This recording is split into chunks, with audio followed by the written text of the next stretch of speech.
Hello children, today let's learn how to write a comprehension from the lesson Environment from Unit 6 Part A. Here are some points to remember. Please go through them before you attempt the comprehension.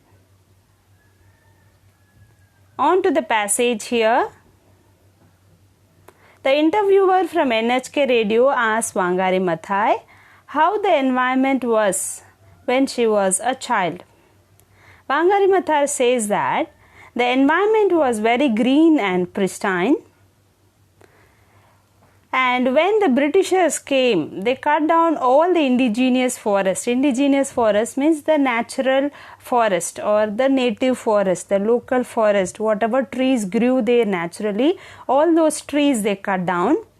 And instead of those trees, they planted exotic trees like the pines and the eucalyptus.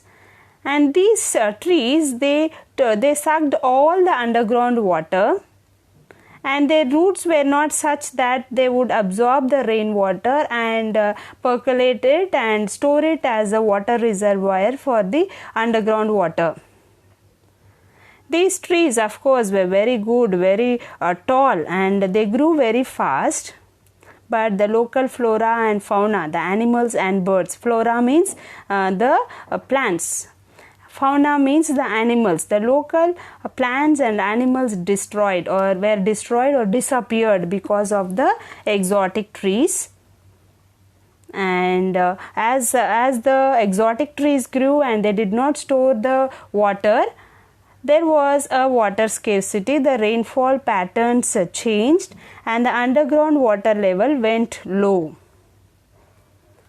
On to the comprehension here. Firstly, the multiple choice questions. The above passage is an extract from a conversation, a description, an interview, a narrative. Now, firstly, children, remove the two wrong ones.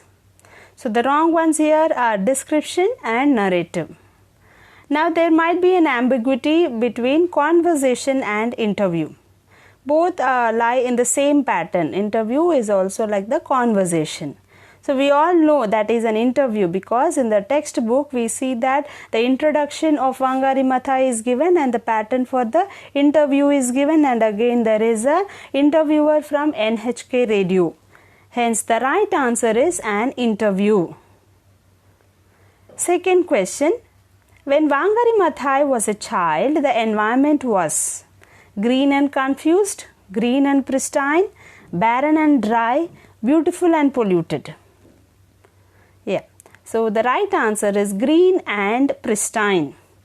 So don't go to the conclusion that green, as soon as you look at the word green, don't go with the answer. Go through all the options. So first option is green and confused. That is wrong. You need to go through all the options and completely have to read twice or thrice before you attempt the answers. On to the next question. The British government at that time started to cut the indigenous forest in our forested mountains. The word indigenous means foreign, Indian, native, indigo. As I told you already, indigenous means the local, the natural or the native forest. So the right answer is native. On to the question and answers. Who planted the exotic trees? Why? So as I told you, the Britishers cut all the indigenous trees and they planted exotic trees. But no need of writing the sentence as it is from the passage. Only give answer to the question. Who planted the exotic trees? The Britishers planted the exotic trees. Why? For commercial timber. You can also write in order to develop the timber industry. On to the next question. Why did the underground water level decrease? Yes, the rainwater used to be absorbed by the indigenous trees and collected in the mountain as water reservoirs. As they were cut down, they were means as the indigenous trees were cut down, the rainwater flowed downstream. Or you can also say, as exotic trees were planted and they did not absorb the rainwater and store as water reservoirs, store the water to the underground water, the water level decreased. That also you can say. Or you can say the indigenous trees were the factor or were the reason for collecting the water for the underground water. As they were cut down, the rainwater flowed downstream, thus the underground water level decreased. Hope you all understood how to comprehend the passage. Thank you children, thank you for watching. Forget not to comment in the comment box, and if you really like the content, do click the like button. Thank you and have a marvelous day.